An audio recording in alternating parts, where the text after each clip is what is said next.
Radio Kantipur, radio राष्ट्रको। Press स्वतन्त्रता कुण्ठित पार्ने पक्षमा सरकार नरहेको प्रधानमन्त्री ओलीको स्पष्टोक्ति, विधेयकमा गल्ती वा त्रुटि भए सच्याउने प्रतिबद्धता। न्यारो बढी खरिदमा अनियमितता भएको भन्दै छानबिन गर्न संसदीय समितिको निर्देशन। विक्रेता कम्पनी एयरबस भन्छ नेपाली अधिकारीलाई 3,40,000 युरो दिएका हौं।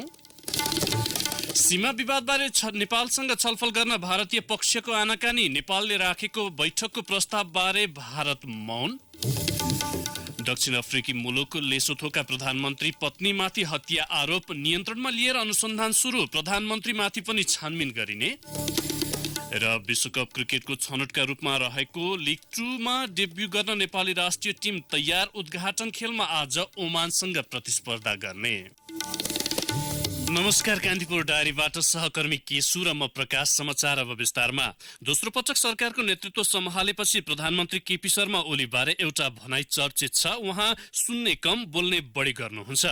एकहोरो बोलेरै उहाँले मन्त्री परिषदका लामा बैठकहरू सक्ने गरेका दृष्टान्त यसबीचमा थुप्रै सुनिएका छन्।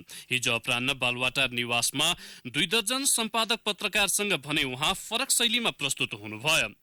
पहिले 2 घण्टा हाम्रा प्रश्न र धारणा सुन्न चाहनु भयो, त्यसपछि 1 घण्टा आफ्ना कुरा राख्नु भएको थियो। सरकारका सकारात्मक पक्षबारे नलेखेको आरोप लगाउँदै नेपाली सम्पादकहरूको मन र मुटु छैन भन्दै यसअघि गुनासो गर्नुभएका प्रधानमन्त्री ओलीले लामो अन्तरालमा प्रेससँग प्रत्यक्ष अन्तर्क्रिया गर्नुभएको हो। यस क्रममा उहाँले सरकारको कार्यशैलीदेखि लिएर एमसीसी केन्द्रीय समिति बैठक, मृगौला प्रत्यारोपण, यति प्रकरण, ललिता निवासदेखि पुष्पकमल दाहालसम्म अनेक प्रसङ्ग बारे बोल्नु भयो, तर निकै नरम शैलीमा। विगतमा जस्तो कटाक्ष भरिएका आक्रामक शब्दावली सायद सोचेर समेत प्रयोग गरिएन। प्रधानमन्त्री ओलीको यस्तो रक्षात्मक अवतार बिरलै देख्न पाइन्छ। सरकारले विभिन्न नियम कानुन ल्याएर आम सञ्चार, सामाजिक सञ्जाल र नागरिकको अभिव्यक्ति स्वतन्त्रतामाथि अंकुश लगाउने प्रयत्न किन गरेको भन्दै धेरैजनाको प्रश्नमा प्रधानमन्त्रीको स्पष्टीकरण थियो, पेश स्वतन्त्रतालाई सीमित गर्ने वा आम स्वतन्त्रताको हक कुण्ठित गर्ने काम कुनै पनि हालतमा हुँदैन। कहीँ कतै गल्ती वा त्रुटि भएको छ भने पनि त्यसलाई सच्याइनेछ। प्रधानमन्त्री ओलीले स्वतन्त्रताका लागि आफै 55 वर्ष लडेको दृष्टान्त प्रस्तुत गर्दै सरकारले प्रेस स्वतन्त्रताको हक संकुचित नपार्ने बताउनु भयो। उहाँले भन्नुभयो, मानव अधिकार र स्वतन्त्रताको अभाव कस्तो हुन्छ साथीहरूले अलि बढी देख्नु भएको छ, थोरै भोग्नु भएको छ, तर मैले भने धेरै भोगेको छु। यद्यपि प्रधानमन्त्रीले अभिव्यक्ति स्वतन्त्रताको एउटा सीमा तोकिनु पर्ने र आफूले बनाउन चाहेको शालीन र सभ्य समाजका लागि त्यो अपरिहार्य रहेको तर्क समेत गर्नुभयो। उहाँले थप्नुभयो, मैले अभिव्यक्ति स्वतन्त्रताको प्रयोग गर्दा अर्काको स्वतन्त्रता हनन हुनु भएन, त्यसमा हाम्रो सजगता आवश्यक छ। उहाँले हँस्यौली पारेमा थप्नुभयो, अरूलाई चाहिँ सुन्नुपर्छ भन्ने, मैले चाहिँ तपाईहरूको कुरा प्रशंसा गर्ने मुटु छैन भन्दा उत्पात किन मचाउने, यस्तो किन असहिष्णुता। सञ्चार माध्यमले लेख्दा, छाप्दा वा कार्टुन बनाइरहँदा यो त अति नै भयो भनेर आफूले प्रतिक्रिया मात्र दिएको ओलीको स्पष्टीकरण थियो। उहाँले भन्नुभयो, तपाईहरूले बलिङ गरेपछि हामीले कहिलेकाहीँ ब्याटिङ गर्नै पर्यो, यसो हामी पनि ब्याटिङ गरौँ न भन्यो। सरकार प्रेसको शत्रु भयो, तपाईहरू नै भन्नुहुन्छ।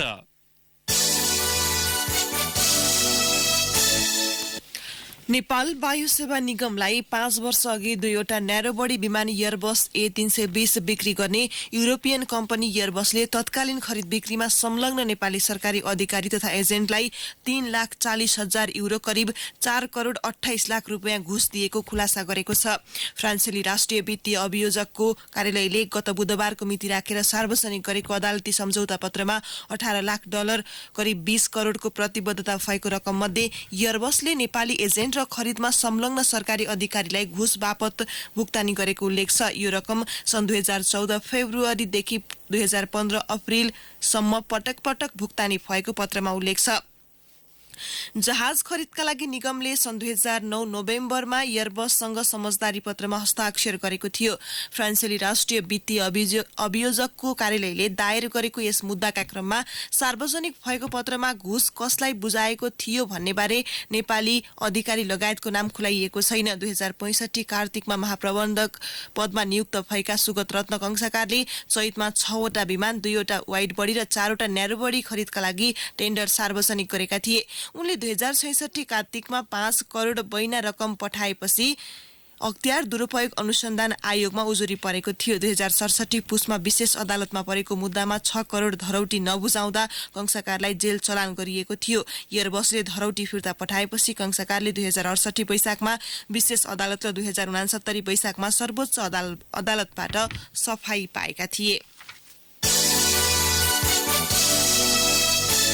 नेपाल सरकारले सीमा अतिक्रमणका विषयमा छलफल गर्न भनेर परराष्ट्र सचिव स्तरीय संयन्त्रको बैठकको मिति दोस्रो पटक प्रस्ताव गरे पनि भारतीय पक्षबाट अझै जवाफ आएको छैन। भारतले गत कार्तिक 17मा जारी गरेको नयाँ राजनैतिक नक्सामा नेपालको लिपुलेक, कालापानी र लिम्पिया धुरालाई आफ्नो सीमाभित्र राखेको थियो। भारतले अन्तर्राष्ट्रिय मान्यता विपरीत एकलौटी रूपमा नक्सा तयार पारेको थियो। यही विषयलाई लिएर नेपाल सरकारले कूटनैतिक नोट मार्फत विरोध जनाएको थियो। त्यसमा भारत सरकारलाई बैठक बस्नका लागि मिति प्रस्ताव गरिएको थियो। दुई मुलुकको सहमतिमा संयन्त्रको बैठक हुनुपर्नेमा नेपाल सरकारले गरेको आग्रहमा भारत सरकार मौन रहँदै आएको छ। परराष्ट्र मन्त्रालयका प्रवक्ता भरतराज पौड्यालले भन्नुभयो, कूटनैतिक नोटका विषयमा भारतबाट जवाफ आइसकेको छैन। भारतले जारी गरेको नयाँ नक्सामा आपत्ति जनाउँदै परराष्ट्र मन्त्रालयले कार्तिक 20मा विज्ञप्ति जारी गरी लिपुलेक, कालापानी र लिम्पिया धुरा नेपालकै रहेको स्पष्ट पारेको थियो। तर कार्तिक 21मा भारतीय विदेश मन्त्रालयका प्रवक्ता रविश कुमारले नियमित साप्ताहिक पत्रकार सम्मेलनमा सो भूमि भारतकै भएको दावी गर्नु भएको थियो। नोभल कोरोना भाइरसको जोखिम बढेपछि चीनबाट फर्काउन लागिएका नेपाली विद्यार्थीलाई सरकारले भक्तपुरको खरिपाटी स्थित नेपाल विद्युत प्राधिकरणको तालिम केन्द्रमा राख्ने तयारी गरेको छ। मुख्य सचिव लोकदर्शन रेग्मी सहित सुरक्षा निकायका प्रमुखहरूको हिजोको बैठकले तालिम केन्द्रलाई सम्भावित आइसोलेसन सेन्टरका रूपमा पहिचान गर्दै त्यहाँको पूर्वाधार र अन्य वस्तुस्थिति निरीक्षण गरेर अन्तिम टुङ्गो लगाउने निर्णय गरेको छ। स्वास्थ्य र भौतिक पूर्वाधार मन्त्रालयका अधिकारीले निरीक्षण गरेपछि आज स्थानको अन्तिम टुङ्गो लाग्नेछ। विद्यार्थीलाई एकै स्थानमा राख्ने कि धेरै स्थानमा भन्ने बारे पनि छलफल चलिरहेको स्रोतले जनाएको छ। संक्रमणको जोखिम बढेपछि चीनको हुवेई प्रान्तमा रहेका 180 नेपाली विद्यार्थी फर्काइँदैछ। स्वदेश फर्काएपछि उनीहरूलाई 14 दिन क्वारेन्टाइनमा राखिनेछ। यसैबीच स्वास्थ्य मन्त्रालयले हटलाइन सेवा सञ्चालनमा ल्याएको छ। एक्युट रेस्पिरेटरी इन्फेक्सन ARI अर्थात् तीव्र श्वास प्रश्वास सम्बन्धी संक्रमणबारे हटलाइनमा सम्पर्क गरी चिकित्सकसँग जानकारी लिन सकिनेछ। बिहान 8 देखि राति 8 बजेसम्म हटलाइन सञ्चालन हुने मन्त्रालयले जनाएको छ। यसैबीच चीनमा रहेका नेपाली सुरक्षित रहेको चीनिया दूतावासले हिजो जनाएको छ। काठमाडौँ स्थित दूतावासले त्यहाँ कुनै पनि नेपाली कोरोना भाइरसबाट प्रभावित नभएको प्रश्न पारेको हो। राजदूत होउ एनसीले चीनिया विदेश मन्त्रालयको एक डिभिजन बेजिङमा रहेको नेपाली दूतावाससँग सम्पर्कमा रहेको र वुहानमा रहेका नेपालीको कठिन अवस्थालाई समाधान गरिरहेको बताउनुभयो।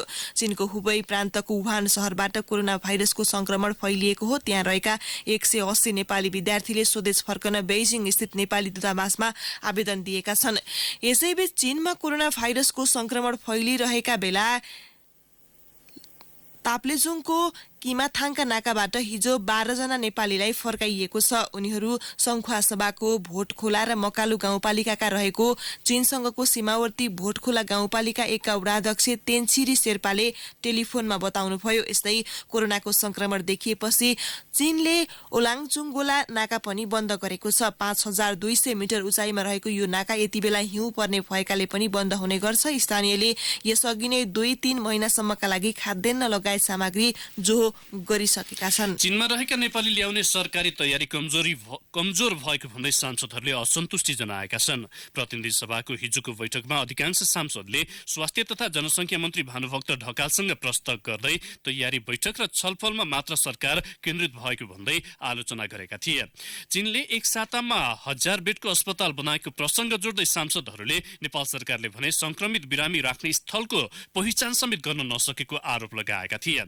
प्रतिनिधि सभाको शून्य समयमा सांसदहरूले कोरोना भाइरस विरुद्ध सरकारले गरेको तयारीको जानकारी माग गरेपछि सभामुख अग्निप्रसाद सापकोटाले मन्त्री ढकाललाई सार्वजनिक महत्त्वको विषयमा बोल्न समय दिनुभएको थियो।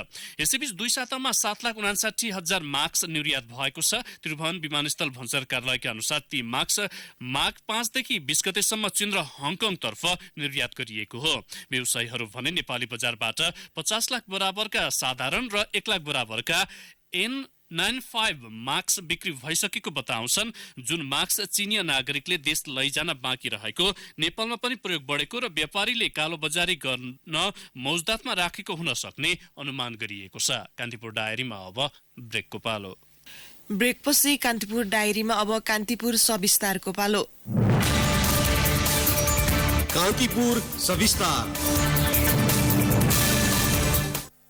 अमेरिका र ओमान सहितको त्रिकोणात्मक वानडे सिरिजसँगै नेपालले आज विश्वकप छनौटका रूपमा रहेको लिग 2 मा डेब्यू गर्दैछ। सन् 2016 पछि घरेलु मैदानमा 1 दिवसीय खेल खेल्न लागेको नेपालका लागि यो सिरिज विश्वकप छनौटमा पुग्ने अवसर पनि हो। युवा खेलाडीको बाहुल्य रहेको टोलीबाट उत्कृष्ट नतिजाको अपेक्षा सबै क्रिकेट प्रेमीले गरिरहँदा स्वयं खेलाडी र सरकारवालाले पनि यसलाई नयाँ युगको सुरुवातका रूपमा हेरेका छन्। नेपाली क्रिकेटमा वरदान सिद्ध हुँदै आएको त्रिवी क्रिकेट मैदानमा बुधबार ओमानसँग प्रतिस्पर्धा गर्दै नेपालले लिग 2 क्रिकेट प्रतियोगिताको पहिलो खेल खेल्दै गर्दा सुखद बोहनी गर्न चाहन्छ। भारतमा सन् 2023 मा हुने 1 दिवसीय विश्वकपको छनौटका रूपमा रहेको यो प्रतियोगिताले नेपाली क्रिकेटको भविष्य समेत बोकेकाले त्यसमा पहिलो पाइलाबाटै प्रयत्न थाल्न जरुरी पनि छ। विश्व क्रिकेटमा कीर्तिमानी फड्को मार्दै आएका अमेरिका र ओमानलाई सुरुवातबाटै दबावमा राख्न सके नेपालका लागि सम्भावनाका ढोका खुल्ला रहनेछन्। राष्ट्रिय क्रिकेट टोलीका भरपर्दा ब्याट्सम्यान पारस खड्का पुरानाको अनुभव र नयाँ खेलाडीको जोशबाट यसलाई सार्थक बनाउन सकिने बताउँछन्। एक्साइटमेन्ट छ सबैमा र एस्पिरेसन हामी अब निरन्तर रूपमा प्रशिक्षणमा छौँ र होपफुली राम्रो क्रिकेट खेलेर राम्रो रिजल्ट ल्याउन सकौँ। हाम्रो तर्फबाट अभियसली जहिले पनि कमिटमेन्टमा कुनै पनि कमी थिएन र हुने पनि छैन र I wish and I hope that प्लेयर्सहरू सबैले चाहिँ आफ्नो जीवजान लगाउने छन् र again as a team we need to come together. यो लेभल जुन छ त्यसमा चाहिँ सजिलो छैन नतिजा ल्याउनको लागि र सबैजनाले इन्डिभिजुअली आफ्नो जिम्मेवारी पूरा गर्ने हो भने रिजल्ट राम्रै आउनुपर्ने हो। पछिल्लो पटक सन् 2019 को जनवरी 28 मा युएईसँग खेलेको वनडे पछि नेपालले लामो फर्मेटको क्रिकेट खेल्न पाएको छैन। घरेलु मैदानमा हुने अधिकांश प्रतियोगिता T20 फर्मेटमै रहने भएकाले केही समस्या देखिने स्पष्ट छ। टोलीका केही मुख्य खेलाडी समेत टिम बाहिर रहेकाले टोलीमा नयाँ खेलाडीलाई मौका दिएको बताउँदै पारसले त्यो ठाउँ सुरक्षित राख्न उनीहरूका लागि ठूलो अवसर भएको बताउँछन्। सोमपालको त अब इन्जुरी पनि थियो, बसन्तको पारिवारिक कारणले गर्दा योपालि भ्याएन। बट अगेन अब आई थिंक यसले एउटा अपर्च्युनिटी दिएको छ अरू खेलाडीहरूलाई आफ्नो ठाउँलाई सुरक्षित गर्नको लागि र कम्पिटिसन हुनु राम्रो हो। आगामी दिनमा नेपाल क्रिकेटमा जस्तै हरेक ठाउँको लागि खेलाडीहरूले फाइट गर्नेछन् भने त्यसको डिरेक्ट इम्प्याक्ट भनेको राष्ट्रिय टिमको नतिजाबाट देखिनेछ, किनकि सबैले पर्फर्म गर्नुपर्ने हुनेछ। अन्तर्राष्ट्रिय क्रिकेट परिषद आइसिसीबाट ओडिआई स्ट्याटस पाएपछि पहिलो घरेलु सिरिज खेल्न लागेकाले पनि खेलाडीहरूमा उत्साह निकै बढेको छ। तथापि खेलाडीको असन्तुलित प्रदर्शनको मार खेपिरहेको नेपाललाई त्यो लक्ष्य त्यति सहज भने छैन। पूर्व कप्तान एवं अन्डर 19 टोलीका प्रशिक्षक विनोद दास यसपटक ती गल्ती नदोहोरिने बताउँछन्। यो सिरिजलाई चुनौती भन्दा पनि अवसरका रूपमा लिएर टोली मैदान उत्रनु पर्ने दासको सुझाव छ। हेर्नुहोस्, खुसीको कुरा हो क्रिकेट फर्किँदैछ फेरि घरेलु मैदानमा होइन, र त्यो पनि ओडिआई फर्मेटमा फर्किँदैछ होइन। तर त्यो सँगसँगै धेरै ठुलो च्यालेन्जेसहरू पनि आउँदैछ। अमेरिका र ओमान दुईटैको टोली स्ट्रङ्गेस्ट टिमहरू मध्ये हो यो लिगको होइन। सजिलो हुनेवाला छैन। आशा गरौँ कि नेपालको लागि अरू इभेन्टहरू होस्ट गर्ने बाटो पनि खुल्नेछ र नेपालको लागि ओडिआईको यो स्टेटसलाई मेन्टेन गरिराख्नलाई यसले चाहिएको हेल्प हो, चाहिएको मद्दत हो, त्यो पनि पाउने। राष्ट्रिय टोलीका हरेक क्षणमा लामो समय साक्षी बनेका शक्ति गौचन घरेलु मैदानमा फर्किएको उत्साहलाई सकारात्मक नतिजामा रूपान्तरण गर्न युवा टोली सक्षम रहने बताउँछन्। यसले नेपाली क्रिकेटलाई थप उचाइ दिनेमा आफू निकै आशावादी रहेको गौचनको भनाइ छ। त्यही हो एउटा अपर्च्युनिटी मिल्छ र प्लेयरहरूको लागि पनि नयाँ प्लेयरहरूको लागि एउटा एडभान्टेज हुन्छ र अपर्च्युनिटी हुन्छ कि आफ्नो होम ग्राउन्डमा चाहिँ उसले पर्फर्मेन्स पाउँछ र त्यही फ्युचरको लागि चाहिँ धेरै कुराहरू राम्रो हुन्छ। पुस्तान्तरणको चरणमा रहेको नेपाली क्रिकेटमा क्षमतावान क्रिकेटरको अभाव नरहे पनि अनुभवले प्रभाव पार्ने ठाउँ धेरै छ। अझ म्याच एक्सपोजर कम भएका खेलाडीलाई टिमको जित्नै पर्ने दबाव झेल्न कठिन नै हुन्छ। तर यसलाई चिर्न टोलीका युवा क्रिकेटर पनि आतुर रहेको टोलीका स्पिनर ललित नारायण राजवंशी बताउँछन्।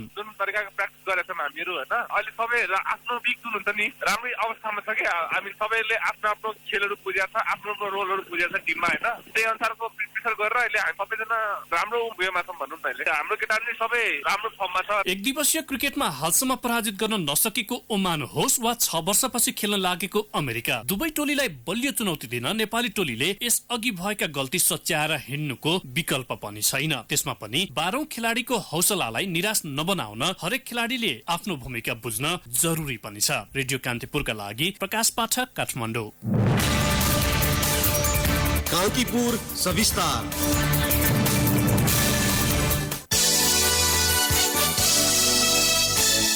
उच्च शिक्षा विधेयकका प्रावधानले विश्वविद्यालयमा सरकारी नियन्त्रण हाबी हुने भन्दै पूर्व उपकुलपतिहरूले असन्तुष्टि जनाएका छन्। शिक्षा सम्बन्धी केही नेपाल ऐन संशोधन र प्रस्तावित उच्च शिक्षा विधेयक संसदमा विचाराधीन रहेको छ। सो विधेयकमा प्रस्तावित प्रावधानहरू मार्फत उच्च शिक्षा नीतिमा हस्तक्षेप गर्ने सिलसिला सरकारले सुरु गरेको पूर्व उपकुलपतिहरूले बताएका छन्।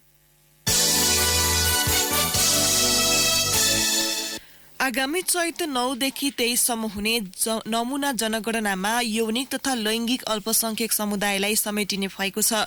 केन्द्रीय तथ्याङ्क विभागले घर तथा परिवार सूचीकरण फारममा पुरुष र महिलासँगै अन्य यौनिक तथा लैंगिक भनी उल्लेख गरेको छ। लैंगिक अल्पसंख्यकको माग सम्बोधन गर्दै प्रश्नावली फारम सच्याइएको हो।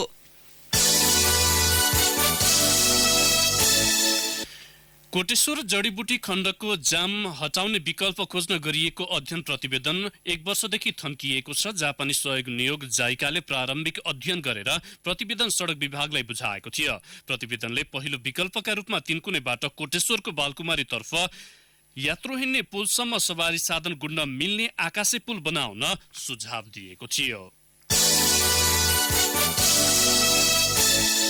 विद्युत ऐन र विद्युत नियमन आयोग ऐनको विषय बाँझिदा र आयोगले दिएको निर्देशनबाट नेपाल विद्युत प्राधिकरण असन्तुष्ट हुँदा वैशाखेता विद्युत आयोजनासँगको विद्युत खरिद बिक्री सम्झौता पीपीए ठप्प भएको छ। पीपीए नहुँदा निर्माणमा जानुपर्ने विद्युत आयोजना प्रभावित बनेको निजी क्षेत्रको आरोप छ।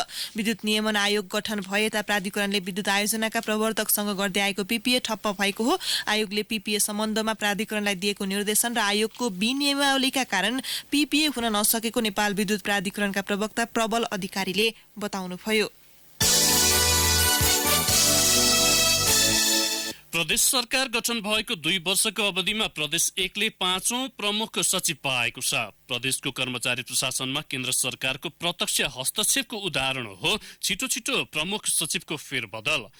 कर्मचारी प्रशासनको नेतृत्वकर्ता प्रमुख सचिवको छोटो अवधिमै हुने सरुवाले बामे सधैँ गरेको प्रदेशको संरचनालाई थप धक्का पुर्याउने गरेको छ। कर्मचारीतर्फका प्रमुख व्यक्ति नै छिटो छिटो हुने सरुवाले लक्षित कामहरू प्रभावित हुने गरेको प्रदेश 1 का मुख्यमन्त्री शेरधन राई बताउनुहुन्छ।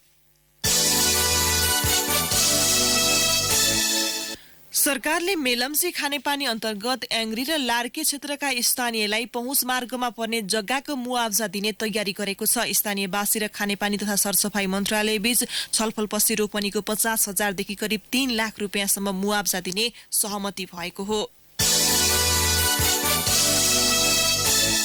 अब केही समाचार संक्षेपमा। बागमती प्रदेश सरकारले प्रदेश र प्रदेशभित्रका स्थानीय तहका कर्मचारीलाई नियमन गर्न कानून जारी गर्ने भएको छ। प्रदेश सरकारले यसका लागि प्रदेशभित्र सुशासनको प्रत्याभूति गर्ने सम्बन्धमा व्यवस्था गर्न बनेको विधेयक प्रदेश सभामा पेश गरेको छ। अछामको पञ्चदेवल विनायक नगरपालिका 2 का वडाध्यक्ष पदमबहादुर धामीको मृत्यु रहस्यमय देखिएको छ। सोमबार दिउँसो विभिन्न कार्यक्रममा सहभागी भएर राति 10:30 बजे साथीहरूबाट छुट्टिएका धामी हिजो बिहान गोठमा मृत भेटिएका हुन्। नेत्रविक्रम चन्द समूहको आर्थिक व्यवस्थापन गर्ने मुख्य व्यक्ति रहेको आरोपमा हेभी इक्विपमेन्ट महासंघका सचिव अर्जुन कटुवाल पक्राउ परेका छन्। कलङ्की स्थित घर घेरा हालेर प्रहरीको विशेष ब्युरोले हिजो उनलाई पक्राउ गरेको हो। नेपाल दूरसञ्चार प्राधिकरणले स्विजी टेलिकमले 7 जिल्लामा लिमिटेड मोबिलिटी सेवा सञ्चालनका लागि पाएको अनुमति पत्र खारेज गरेको छ। कम्पनीले लाइसेन्स नवीकरणका लागि निवेदन नदिएको भन्दै प्राधिकरणले खारेज गर्ने निर्णय गरेको हो। ललितपुरको पुल्चोक स्थित इन्जिनियरिङ क्याम्पस परिसरमा पुरातात्विक महत्वको राणाकालीन दरबार, श्री महल र पानीको फोहरा सहितको बगैँचा छ। काम विशेषले क्याम्पस प्रवेश गर्नेले मात्र सो बगैँचा अवलोकन गर्न पाउँथे। पर्खाल भएकै कारण सर्वसाधारणले सहजै भित्र छिर्न मात्र होइन अवलोकन गर्न समेत पाउँदैनथे। ललितपुर महानगरपालिकाको ललितपुर महानगरपालिकाले इटाको पर्खाल भत्काएर फलामे बार लगाएपछि पैदल यात्रुले भित्रको दृश्यावलोकन सहजै गर्न पाउने भएका छन्। कान्तिपुर डायरीमा पुनः ब्रेकको पालो। नेपाली कथा लेखनको सम्मानमा बाराखरी मिडिया सगौरव घोषणा गर्दछ डिश होम बाराखरी कथा 2077। प्रथम पुरस्कार 1 लाख, द्वितीय पुरस्कार 60,000, तृतीय पुरस्कार 40,000। Title sponsor dish home, supported by sunrise bank, हिमाल स्टेट, अछोड इन्स्योरेन्स, फ्याक्स नेपाल। आफ्नो कथा यही फागुन 10 गतेसम्ममा barakhariBooks@gmail.com मा इमेल गरेर पठाउनु हुन अनुरोध गर्दछौँ। जीवन जुने विकल्प अर्को सानीमालाको योजना भर परिदो हो, सानीमालाको योजना भर परिदो। सानीमा लाइफ इन्स्योरेन्स प्रस्तुत गर्दछ आर्थिक सुरक्षा गरी पारिवारिक दायित्व पूरा गर्न घटनाक्रम अनुसार 3 गुणासम्म बीमाको रकम प्राप्त हुने तथा बीमाको समाप्तिमा बीमाको रकम र आर्जित बोनस समेत प्राप्त हुने सबैले रुचाएको सानीमा शुभलक्ष्मी जीवन बीमा योजना। विस्तृत जानकारीको लागि नजिकको शाखा कार्यालय वा प्रधान कार्यालयको फोन नम्बर 01 मा सम्पर्क गर्नुहोला। सानीमा लाइफ इन्स्योरेन्स, निश्चिन्त भव। सानीमालाको योजना भर परिदो। कान्तिपुर डायरीमा अब आर्थिक प्रसंग संघीय संसदको अन्तर्राष्ट्रिय सम्बन्ध समितिले न्यारोबढी विमान खरिदमा कानूनी प्रक्रिया नमिलेको भन्दै सरकारलाई छानबिन गर्न हिजो निर्देशन दिएको छ।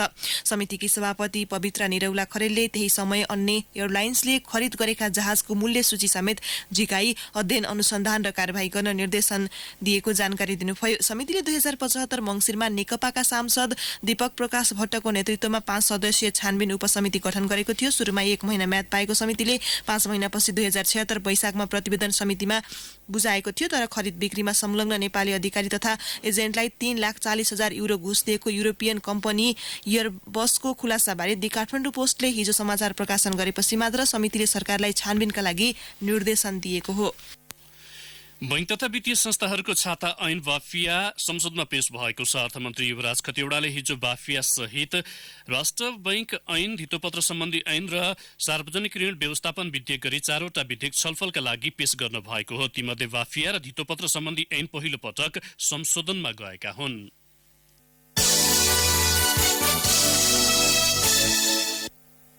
अब अन्तर्राष्ट्रिय प्रसंग दक्षिण अफ्रिकी मुलुकको लेसोथाका प्रधानमन्त्रीकी पत्नीलाई हत्या आरोपमा नियन्त्रणमा लिएको छ। प्रधानमन्त्री थोमस थावेनकी पूर्व पत्नीको हत्यामा हालकी पत्नी मेसिया थावेनको संलग्नताको आशंका गरिएको छ। सन् 2017 मा प्रधानमन्त्री थोमसकी पूर्व पत्नीको गोली हानी हत्या भएको थियो। अब एउटा खेल प्रसंग। कप्तान ज्ञानेन्द्र मल्ल आज ओमानका प्रतिद्वन्दी समकक्षी जिसान मक्सुदसँगै जब टसका लागि जानेछन्, नेपालले घरेलु मैदानमा पहिलो 1 दिवसीय अन्तर्राष्ट्रिय खेल्नेछ। यसका साथै नेपाली क्रिकेट इतिहाससँग जोडिएको त्रिवी क्रिकेट मैदान कीर्तिपुर पनि 1 दिवसीय अन्तर्राष्ट्रिय क्रिकेट आयोजना गर्ने खेल स्थलमा सूचीकृत हुनेछ।